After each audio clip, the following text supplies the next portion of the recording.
दाग दो, ठीक है। इस बात को रिकॉर्ड करके सुना देना एक दिन हॉस्टल में, हमारे सर ऐसे बोलते हैं, ठीक।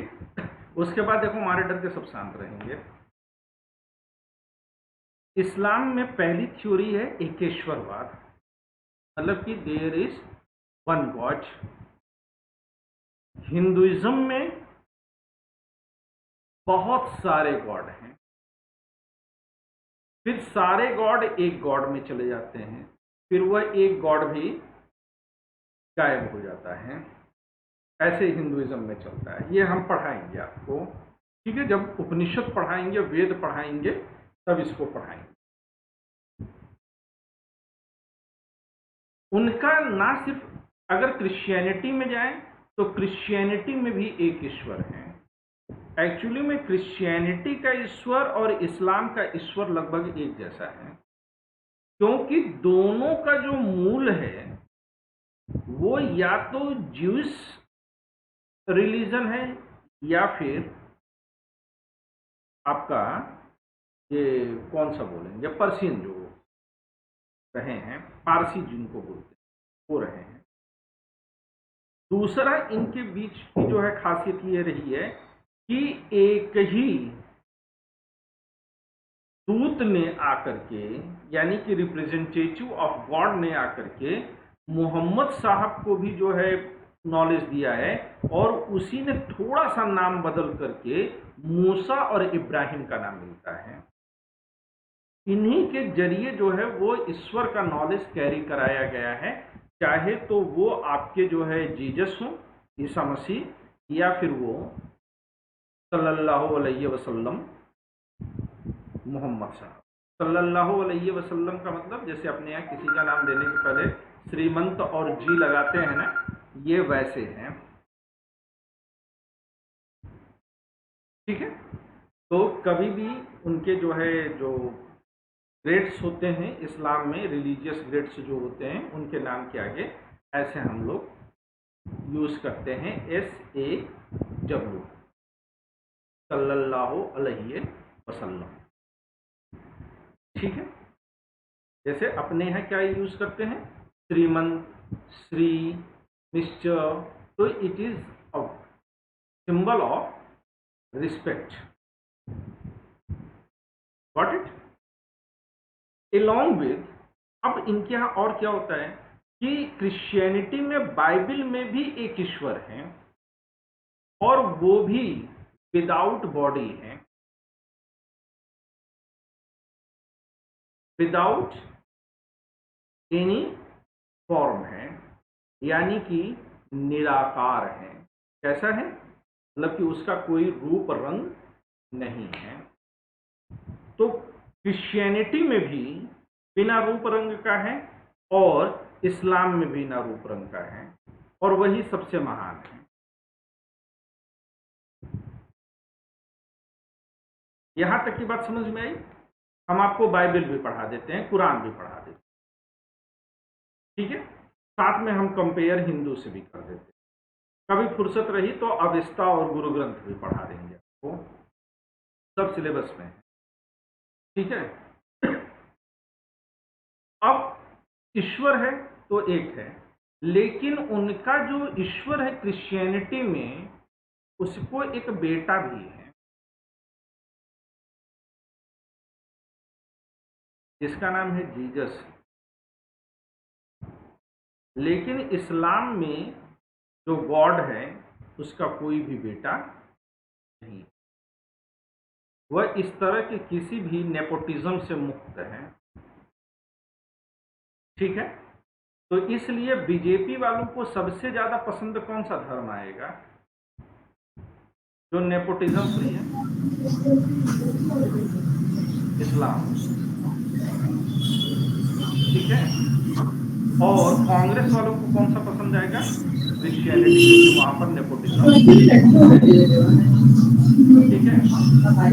सर हिंदुइज्म में तो सबसे ज्यादा नेपोटिज्म है। हिंदुइज्म में सबसे ज्यादा नेपोटिज्म है, कैसे? मतलब सर शंकर जी के जो बेटे हैं गणपति, वो सर ये सब उल्टा सीधा किसने पढ़ा रखा है आप लोगों को? ये सब उल्टा सीधा पढ़ा रखा है। भगवान गणेश और भगवान शंकर के कोई जो है बायोलॉजिकल बेटे थोड़े ही हैं। बट सर कार्तिक कार्तिक महाराज तो थे ना। कार्तिक भी बायोलॉजिकल बेटे नहीं है। बट सर दशरथ दशरथ जी तो के तो दशरथ राम भगवान तो थे नहीं, राम तो भगवान मानते तो है। लव कुश को तो भगवान मानते हैं सर। लव कुश भी भगवान नहीं है, राम भगवान है। सर और राम कौन सा दशरथ से पैदा हुआ? तो खीर खा के पैदा हुए थे। नहीं सर। हाँ, खीर खा करके। हाँ कौशल्या, कैकेयी, सुमित्रा तीनों लोगों ने खीर खाया और 4 बच्चे पैदा हो गए। ठीक है ना? सब होता होगा सर, कुछ क्या भी होता होता है? होगा सर, तब कुछ भी होता होगा।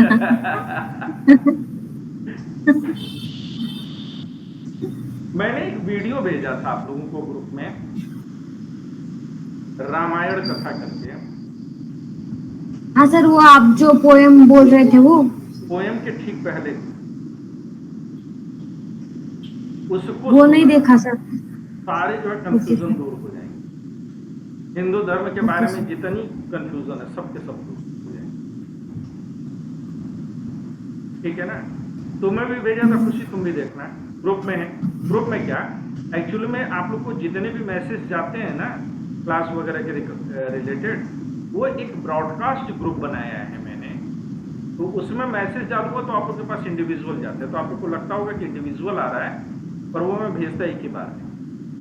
तो आपको भी गया है, आप देखिएगा, राम कथा का दार्शनिक अर्थ करके वो मैंने बनाया हुआ है, उसको जरूर देखिएगा। आधा घंटा 40 मिनट का है, कभी खाते पीते लेटे हुए नमीरा आप भी देखिएगा, कई सारे सवालों के जवाब मिलेंगे। तो मैं आता हूं अभी इस्लाम पर।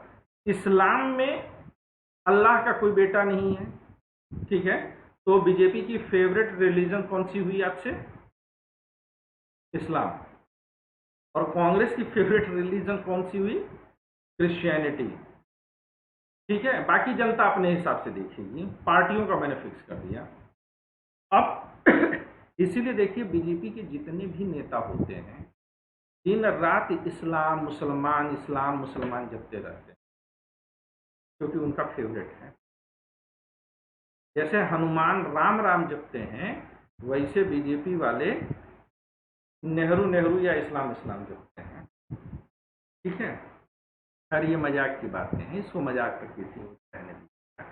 अब इनका जो है अल्लाह जो है, उसको जो है जो पहला कलमा पढ़ा जाता है, यानी कि पहला श्लोक, कलमा मतलब एक श्लोक कुरान का, वो है ही ये कि ला इलाही इल्लल्लाह मुहम्मद उर रसूल अल्लाह, कि केवल अल्लाह ही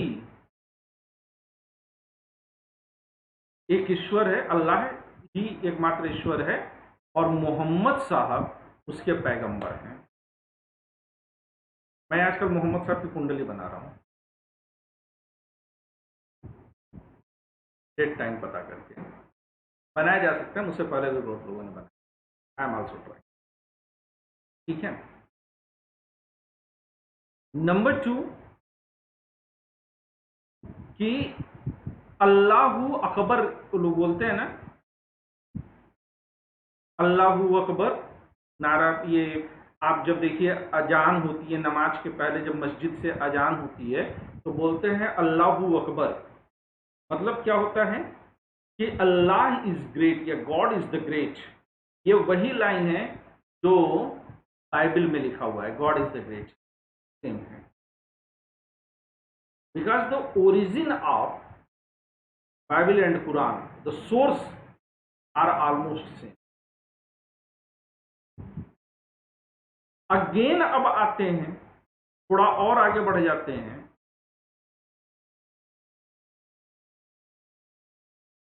तो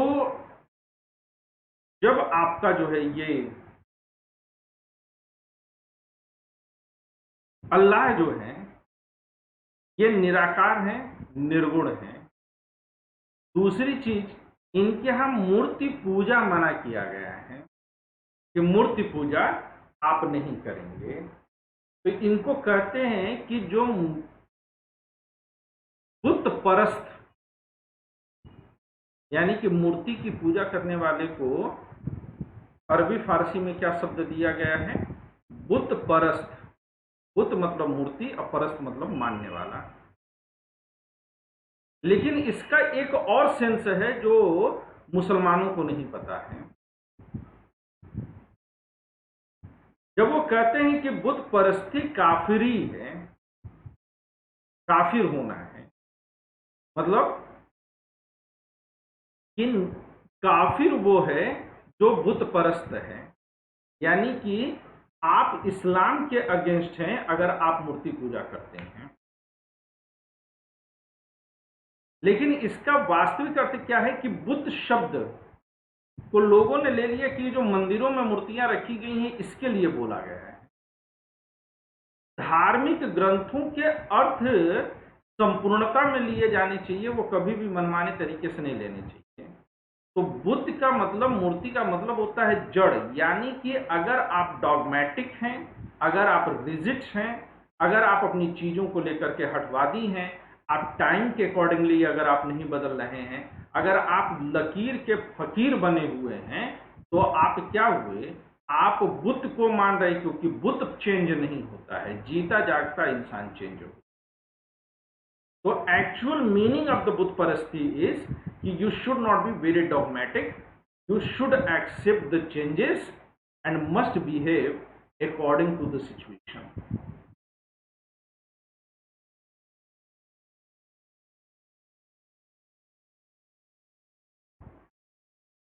ये मीनिंग रही है।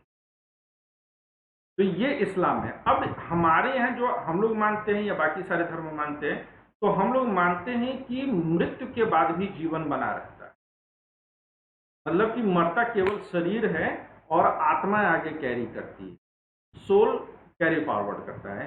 ये इस्लाम भी एक्सेप्ट करता है, ये क्रिश्चियनिटी भी एक्सेप्ट करता है, ये यहूदी भी एक्सेप्ट करेगा, ये पारसी भी एक्सेप्ट करेगा, ये बौद्ध भी एक्सेप्ट करेगा। और सबसे कमाल है, बौद्ध और जैन, सबसे कमाल की बात है कि बाकी सभी धर्म आत्मा या सोल को मानते हैं और मरने के बाद सोल कैरी करेगा। बौद्ध धर्म अकेला है जो आत्मा को ही नहीं मानता, सोल को नहीं मानता है, फिर भी आगे के जीवन को एक्सेप्ट करता है। तो इस्लाम कहता है कि जब आप मर जाते हैं तो मरने के बाद आपको दफन किया जाता है और आपकी रूह पर दो देवदूत आकर के बैठ जाते हैं, एक दाहिने कंधे पे और एक बाएं पर, right and left. Right soldier पर जो बैठता है वह आपके जो है गुड डीड्स के बारे में बात करता है, और जो लेफ्ट सोल्जर पर बैठता है वो आपके बैड डीड्स के बारे में बात करता है। Can you tell me the exact name Namira, उन लोगों के नाम क्या हैं जो कंधे बैठते मरने के बाद? कहीं और जगह लोगों को नहीं मिली है। सर आप जानते हो कि ऐसे लोग बैठते हैं दो लोग? हाँ, फरिश्ते बोलते हैं, बट स्पेसिफिक नेम नहीं पता। हाँ, मुझे नाम पता था, मैं मिस कर रहा हूँ, काफी लंबे समय से चूंकि यूज में नहीं था, आज आपकी वजह से बोल।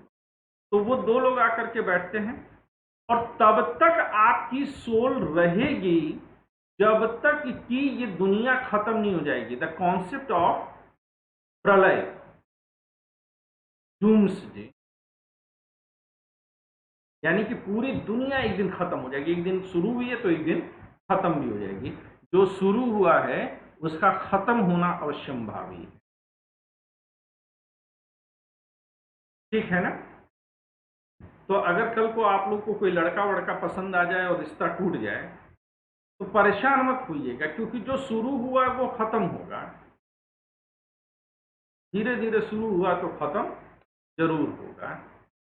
लेकिन कोई जन्म जन्मांतर से कैरी कर रहा है, पहले से ही जो है सपने वपने चला रहा है, रील विल उसकी चल रही है, तो वो ना तो शुरू हो रही है ना तो खत्म होगी।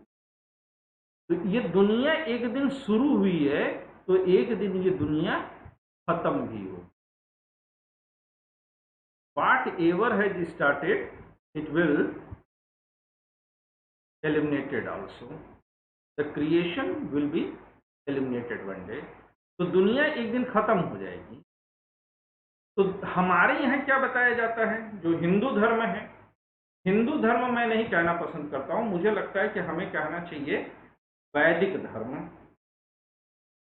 सनातन धर्म शब्द भी गलत है, क्योंकि सनातन धर्म का प्रयोग सबसे पहले महात्मा बुद्ध ने अपने धर्म के लिए। सनातन धर्म वस्तुतः बौद्ध धर्म है, हिंदू धर्म को नहीं कहना चाहिए। हालांकि सनातन शब्द को ले लें तो भाई हर धर्म अपने आप को कहेगा कि हम ऐसे हैं, बट नाउ ये पॉलिटिकली फैशन है। Sir, what is the meaning of Sanatan? Sanatan मतलब कि there is no beginning, there will be no end. तो प्रलय जब होता है वैदिक धर्म के अनुसार, तो एक बार दुनिया खत्म होती है और फिर दुनिया नए सिरे से बनना शुरू।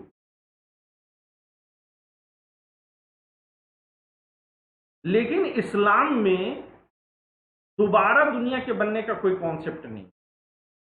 एक्चुअली में बनेगी या नहीं बनेगी इस पर इस्लाम मौन है। इस्लाम में कहीं पर भी नहीं कुरान में लिखा हुआ है कि दुनिया का फिर से निर्माण नहीं होगा। और चूंकि कहते हैं कि जो कुछ भी होना है वो कुरान में लिख दिया गया है, तो जो नहीं होना है उसको लिखने की जरूरत नहीं थी।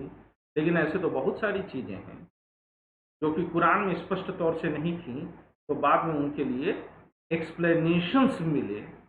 और वो एक्सप्लेनेशंस कहाँ मिलते हैं? हदीस में। तो कुरान के अलावा और क्या इंपॉर्टेंट बुक्स हैं इस्लाम की? हदीस, ठीक है ना?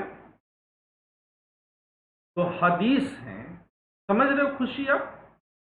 पर हदीस जनरली क्या है कि ऐसे सोशल कॉन्ट्रैक्ट्स या लॉज या कानून के उन पर कि कुरान या तो पूरी तरह से खामोश है या फिर कुरान में उसको लेकर के क्लियरिटी नहीं बन पा रही है, तो उसको बाद में लोगों ने एक्सप्लेन किया कि इसका, उस पर लेकर के लोगों के बीच में कंट्रोवर्सी हो जाती थी। तो जो विद्वान लोग थे उन लोगों ने फिर उसको एक्सप्लेन किया। तो इस तरह से हदीस बनी। जैसे कि वेदों की व्याख्या के लिए बाद में उपनिषद बने, स्मृतियां बनी, वैसे ही कुरान के लिए आगे चल करके हदीस बनी। तो कुरान में ये क्लियर है कि दुनिया तो अब होगा क्या कि मरने के बाद सबका जो है लेखा जोखा होगा कि किसने क्या किया। जैसे हिंदू धर्म में होता है, यमराज होते हैं, चित्रगुप्त होते हैं, उसी तरह से इस्लाम में भी होता है। लेकिन हमारे यहाँ क्या होता है, क्रिश्चियनिटी में क्या होता है, बाकी रिलीजन में क्या होता है, चट मंगनी पट ब्याह, सब इंस्टेंट है। इधर मरे उधर ले जा करके आपका हिसाब किताब करके आपको कढ़ाई वढ़ाई में तलेंगे अच्छे से, है ना? या तो सीधे आग में भूनेंगे या फिर कढ़ाई में तलेंगे, या आपको छोटा छोटा टुकड़ा टुकड़ा करके पीसेस में कीमा बनाएंगे आपका, ठीक है? मुझे ज़्यादा अनुभव नहीं है, मैं थोड़ा स्वर्ग साइड में रहता हूँ। आप लोग अपना अपना देख लेना। तो वैसे गुरु के सानिध्य में रहने वाले शिष्य भी तर जाते हैं। तो अब इस्लाम में अगला क्या कॉन्सेप्ट है कि इस्लाम में आप मरने के बाद इंतजार करेंगे। जैसे मान लीजिए कि परसों, या हमने मान लिया कि 2027 को 21 दिसंबर को प्रलय होनी है। इन 2027 31 दिसंबर प्रलय आनी है। उसको कुरान में बोला गया है कयामत। क्या बोला है? कयामत, यानी कि सब कुछ खत्म हो जाने वाला दिन। तो 31 दिसंबर के ठीक पहले, एक दिन पहले 30 दिसंबर को दरबार सजेगा अल्लाह का, और उस दिन उसको बोलते हैं हश्र का दिन। क्या बोलते हैं? हश्र का दिन, the day of judgment. And on the day of judgment, ठीक है ना, वो क्या करेंगे? On the day of the judgment अब सारी रूहों को निकाला जाएगा, सारी सोल्स को निकाला जाएगा और उनसे हिसाब किताब पूछा जाएगा कि तुमने क्या किया। उसके हिसाब से सबको जन्नत और जहन्नुम में भेज दिया जाएगा। तो 2-4 सोल्स जो हैं वो जन्नत को जाएंगी, बाकी सब जहन्नुम को जाएंगे। और उसके बाद अल्लाह ताला क्या करेंगे, पूरा जो है कायनात, पूरी सृष्टि खत्म कर देंगे।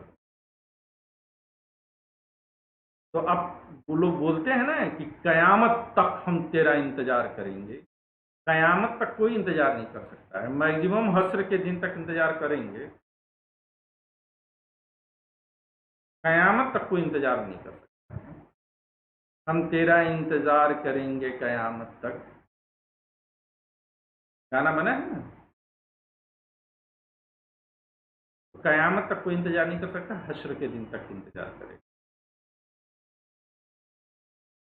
तो आई थिंक कि मैंने सब कुछ एक्सप्लेन कर दिया इस्लाम में, ठीक है। अब इस वीडियो को जो है इस्लाम के मुल्लाओं के लिए छोड़ दिया जाए, वो मेरा जो है क्रिटिसिज्म करें, आलोचनाएं करें। इनको ये नहीं आता, उनको वो नहीं आता, इन्होंने ये गलत बताया, उन्होंने वो गलत बताया, तो उनका भी ईगो सेटिस्फाई होना चाहिए, है ना। बाकी जितना मैंने बताया सही बताया है, ठीक है। तो और ये आपके सिलेबस का हिस्सा है बेटा, पूछा जा सकता है। कहाँ पूछा जाएगा? आर्ट एंड कल्चर में, है ना। तो क्रिश्चियनिटी भी लगभग मैंने कवर कर लिया और मैंने कंपेयर भी कर दिया हिंदू धर्म के साथ। अब किसी का इस्लाम में कोई सवाल? इस्लाम के फिर जो है 2 सेक्शंस बटे, एक को शिया बोला गया, दूसरे को सुन्नी बोला गया। जब मोहम्मद साहब की डेथ हुई, मोहम्मद साहब की डेथ बहुत बीमार रहने के बाद हुई थी और तकरीबन 63 ईयर्स की एज में, 63 साल की एज में जाकर उनकी डेथ हुई। और जब उनकी डेथ हुई तो ये हुआ कि कौन उनका उत्तराधिकारी होगा। और चूंकि वो उनका हेल्थ अचानक से बिगड़ा और बहुत तेजी से बिगड़ता चला गया, कई लोग तो यहाँ तक कहते हैं कि मोहम्मद साहब को जहर दिया गया और वो जहर देने का काम एक महिला ने किया था। खवातीन, महिला को क्या बोलते हैं? खवातीन, हैं जी। लड़की को नाज़नीन, ठीक है ना। तो महिला ने उनको जो है जहर दिया है और वो कहते हैं कि वो रिवेंज लेने के लिए आई थी। तो अब इसमें जो इस्लाम के जो है फॉलोअर्स हैं वो इस स्टोरी को एक्सेप्ट नहीं करते हैं, इसे वो गलत बताते हैं। लेकिन जो लोग इस्लाम में नहीं रहे, उन्होंने अलग से हिस्ट्री लिखी है, तो दे विल एक्सेप्ट। करीबन 14-15 सेंचुरी तक, हमें लगता है कि 17th सेंचुरी तक मोहम्मद साहब की पेंटिंग्स भी बनी हैं। बट आफ्टर दैट, जब वो इस इस्लाम का मूल ही था कि आपको डॉगमेटिक नहीं होना है, बहुत अधिक रूढ़िवादी नहीं होना है, उस इस्लाम की सबसे बड़ी कमजोरी क्या बनी कि वो लोग सबसे ज्यादा डॉगमेटिक होते चले गए और उन लोगों ने फिर अर्थ का उन्होंने समझना छोड़ दिया और उन लोगों ने सीधे सीधे वर्ड की मीनिंग्स एडॉप्ट की, उन्होंने उसकी फिलॉसफी को एडॉप्ट नहीं किया। ज्यादातर मदरसों वगैरह में, मदरसा मीन्स स्कूल्स, है ना। तो आप भी जिस स्कूल को पढ़ें, अगर उसे फारसी में बोला जाएगा तो मदरसा ही बोला जाएगा, ठीक है ना। तो लेकिन जहां पर कि कुरान पढ़ाई जा रही है लोगों को, वहां पर किसी भी इस्लामिक स्कूल में कुरान की मीनिंग नहीं पढ़ाई जाती है, केवल कुरान रटवाई जाती है। और ये इंडिया में नहीं, पूरी दुनिया में यही। और जो मीनिंग का काम है, इसे सिर्फ एलीट क्लास के ऊपर छोड़ दिया गया है। तो आगे चल करके जब मोहम्मद साहब की डेथ हुई तो उनका हु विल बी द उत्तराधिकारी, अब मोहम्मद साहब इसको लेकर के क्लैश होता है, और इस क्लैश में एक तरफ तो जो मोहम्मद साहब के दामाद थे, क्या नाम था उनका मेरा,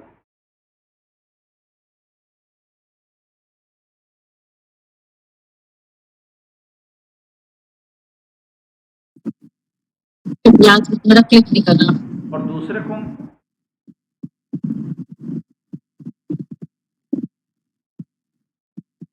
दूसरे उनके जो है जो फॉलोअर्स का ग्रुप हुआ करता था मोहम्मद साहब के, तो उनके कॉन्फिडेंट थे। इन दोनों लोगों के बीच में क्लैश होता है, और यहीं से शिया और सुन्नी का डिवीज़न हो जाता है। आगे चल कर के कई और डिवीज़न होते हैं, जैसे कि अहमदिया, बरेलवी, देवबंदी, ऐसे करके बहुत सारे सेक्शंस पढ़ते हैं। और धीरे धीरे इस्लाम के जो है कई सारे जो है रंग रूप आने लगते हैं। यहाँ तक कि जो शिया हैं वो कहते हैं कि सुन्नी मुसलमान हैं ही नहीं, और जो सुन्नी है वो कहते हैं कि शिया मुसलमान नहीं है। एम आई राइट नमीरा? इतना मेजर तो नहीं रहता है कि मुसलमान नहीं हो, है मतलब जो शिया और सुन्नी कहते हैं मुसलमान नहीं है, ऐसा तो नहीं रहता। तो इराक में, ईरान में, पाकिस्तान में शिया सुन्नी की मस्जिदों में नमाज के वक्त बम क्यों फोड़ रहा है, और सुन्नी शिया की मस्जिदों में नमाज के समय में बम क्यों? हाँ, सब मेजर क्लैशेस तो रहते हैं। मेजर क्लैशेस, तो अगर वो मानते कि ये मुसलमान हैं तो उनकी इबादत के समय में तो बम ब्लास्ट नहीं होते ना। इबादत के समय में बम ब्लास्ट करे, एक्चुअली में मानते कि इन्होंने जो है मोहम्मद साहब के हुक्म को माना ही नहीं है। जो उनके ग्रुप को मानते हैं वो जो मतलब हजरत अली को मानते हैं, हजरत अली अलैहिस्सलाम को, लेकिन वो भी तो सन इन लॉ ही हुए ना, तो इस हिसाब से एग्जैक्टली वो मुस्लिम के अगेंस्ट नहीं हुए, बट इतना ज्यादा क्लैशेस है कि वो कैसे ही मानते अभी हैं। मानने लगे ना। एक्चुअली देखो है क्या कि every religion is actually a conspiracy to control the resources। धर्म आडंबर है, कोई भी धर्म हो, ये संसाधनों पर नियंत्रण पाने की हो, और इसका फायदा सबसे ज्यादा किसको होता है? मंदिर में बैठे हुए पंडित को, या मस्जिद में बैठे हुए मौलवी या इमाम को। They are getting richer by richer, जो स्पिरिचुअल गुरुज हैं। और आम पब्लिक क्या हो रही है? और हमेशा से ये जो मौलवी होते हैं, इमाम होते हैं, पंडित होते हैं, पादरी होते हैं, ये स्टेट के साथ मिले होते हैं। अब चाहे शाही इमाम को ही देख लीजिए जो जामा मस्जिद के हैं। जामा मस्जिद दिल्ली की भारत की सबसे बड़ी मस्जिद है, और मुसलमान ज़्यादातर उनकी बात को फॉलो करते हैं भारत में। और वो हर चुनाव के ठीक पहले जो फ्राइडे आता है, यानी जुम्मा आता है, उस जुम्मे को वो मस्जिद से जाकर के अपील करते हैं कि आप किस पार्टी को वोट दीजिए। It means there is a close relation. और ये बात और भी हिंदू धर्म की है। ये रामभद्राचार्य जी वगैरह जो हैं, नाम नहीं लेना चाहिए संतों का, लेकिन ये लोग जाकर के जो है ये मध्य प्रदेश में बीजेपी के लिए वोट मांगे हैं। जिस स्टेट में चुनाव पड़ता है उस स्टेट में धर्म गुरुओं की बैठक करा दी जाती है। सभी जगह पर धर्म राज्य के साथ मिलकर के गरीब जनता का शोषण ही कर रहा है। और जबकि भगवान खुद धरती पर आकर के कह रहे हैं कि दरिद्र नारायण की सेवा करो, जो गरीब की सेवा करेगा। इस्लाम में 5 फर्ज हैं। लगभग सभी धर्मों में 5 ड्यूटीज माने गए, कंपलसरी ड्यूटीज हैं जो आपको करना ही करना है। इस्लाम के 5 फर्ज हैं। पहला फर्ज नमाज है, दूसरा फर्ज रोजा है, नमाज है, रोजा है, तीसरा ज़कात है। ज़कात मतलब, रोजा मतलब वो जो एक मंथ पूरा होता है जब ये मुसलमान फास्टिंग करते हैं, वो उनके कैलेंडर, जो इस्लामिक कैलेंडर है, उसको हिजरी कैलेंडर बोलते हैं, और वो लूनर कैलेंडर है, यानी कि चंद्रमा की गति पर आधारित है। तो उसके हिसाब से, अच्छा देखिए, बाकी जो है इनके कैलेंडर में, मुसलमानों के कैलेंडर में, हिजरी कैलेंडर में सारे महीने 28 दिन के होते हैं, सारा कैलकुलेशन 28 डेज का है, लेकिन जो ईद होती है वो 30वें दिन पर मनाई जाती है, सोलर कैलेंडर बराबर चला जाता है। तो there is a balance between the lunar calendar and solar calendar. काफी साइंटिफिक, और मुझे लगता है कि मुसलमानों को भी ये पता है। छोटा मोटा इमाम तो मुझको नहीं, इमाम नहीं, मौलवी मुझको भी मानना चाहिए। टीका बीका लगाए, दाढ़ी वाड़ी, तो मैं 28 दिन रोजे रखे जाते हैं, और उसके बाद 2 दिन बाद ईद पड़ती है।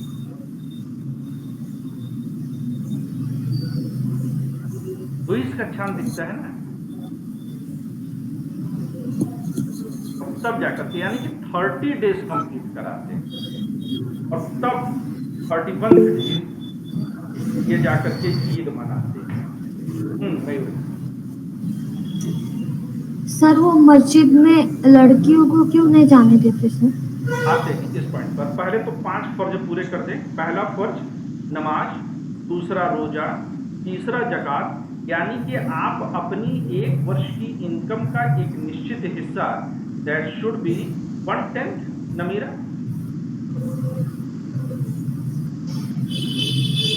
So 1/10 नहीं होता, हाँ, that 2.5% होता है 2.5, शायद, सर कंफर्म नहीं। हाँ, मतलब जितना भी हो, तो अराउंड, मतलब कि एक निश्चित अमाउंट आपको गरीबों को, जरूरतमंदों को देना हो। उसमें सिर्फ इतना लिखा है कि जरूरतमंद को देना है। अब नया कॉन्सेप्ट क्या आया कि जो मुसलमान जरूरतमंद होगा सिर्फ उसी, नया किसी को पाया है। पूरा कुरान में दिखा दे कि ये लिखा कि सिर्फ मुसलमानों को देना, ठीक है ना। देयर इज नो मेंशन, क्योंकि मोहम्मद साहब खुद जब लोगों की मदद किए हैं तो उस समय ज्यादातर जो है गैर मुस्लिम हैं। नाउ तो 3 हो गए, नमाज, रोजा, जकात, चौथा हज, यानी कि आपको अपनी जिंदगी में एक बार मक्का मदीना जरूर जाना है। इस्लाम के इंटरनेशनली 2 सेंटर्स हैं, मक्का एंड मदीना। सिग्निफिकेंस क्या है कि मक्का जो है वो रूरल इकोनॉमी थी, और मदीना जो है वो अर्बन इकोनॉमी। सही बोला हूं नबीरा? नबीरा कहेंगे मुझे नहीं पता, दिस इज द फैक्ट, ठीक है। और रूरल इकोनॉमी से ट्रांसफर जो है वो इंडस्ट्रियल इकोनॉमी को करके वापस रूरल इकोनॉमी पर इस्लाम आया है। यानी कि आप कमाने के लिए निकलिए, लेकिन अपने मूल को कभी भी मत छोड़िए।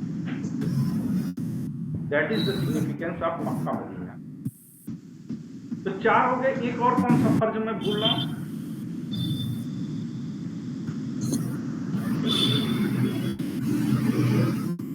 कौन सा एक मेरा छूट गया नमीरा? कलमा। कलमा, हदवा कलमा पढ़ना चाहिए। तो 5 जो है ये, और कौन सुनता है? ये कोई और सुनता है? बस किसी के इर्द गिर्द कोई और बैठा जो मुझे सुनता है? क्यों सर? हाँ जी, क्यों सर? कोई अलग से सुनेगा तो मेरी फीस बनेगी ना। तो 5 हो गए। मुझे शुरू ऐसे करना चाहिए था, कलमा। कलमा मीन्स स्पेसिफिक श्लोक्स। जैसे हिंदू से कहते हैं ना कि तुम गायत्री मंत्र सुनाओ, ओम भूर्भुवः स्वः तत्सवितुर्वरेण्यं भर्गो देवस्य धीमहि धियो यो नः प्रचोदयात्। उसी तरह से इस्लाम में भी कुछ श्लोक्स जो है कंफर्म किए गए हैं, जिनको कि ज़्यादा इम्पोर्टेंट माना गया है, जो कि प्रेयर्स हैं। आपको वो कलमा आना चाहिए, और 5 वक्त की आपकी नमाज होती है, यानी कि दिन भर में 5 बार नमाज करना होता है।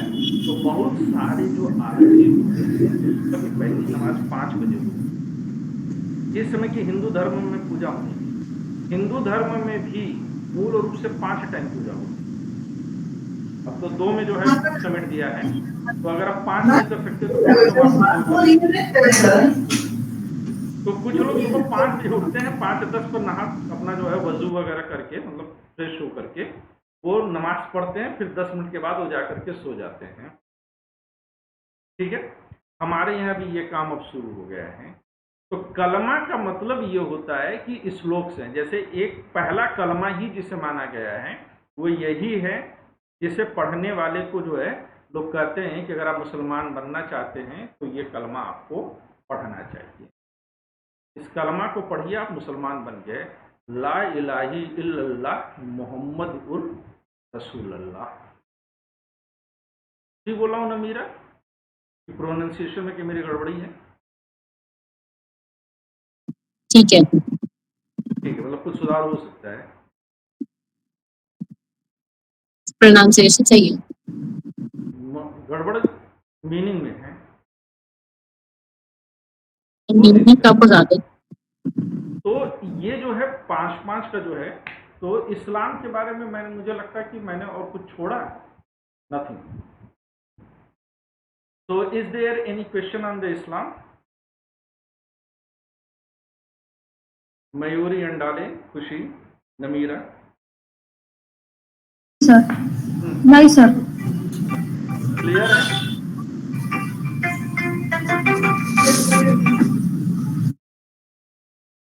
मयूरी, तुम कहाँ बिजी हो?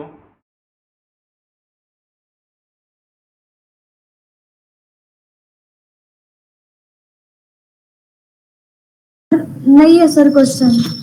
तुम बिजी कहाँ हो? सर वो गेट बंद हो रहा है ना, इसलिए ऊपर जा रहे हैं सर। ओके ओके ओके, हाँ तो सर। ठीक है, हम भी इसको बंद कर दे रहे हैं। Namira, if everything is right, ठीक है, तो हम लोग फिर ज्योग्राफी सिलेबस डिस्कस कर लेंगे कि आगे कितने दिन में। 13 डेज हमारे पास है, 12 डेज एग्जैक्टली, हम उसको करेंगे। खुशी, तुम्हें कोई सवाल करना है? नहीं भैया। ठीक है, तो चलो फिर हम लोग tata bye bye. Thank you guys.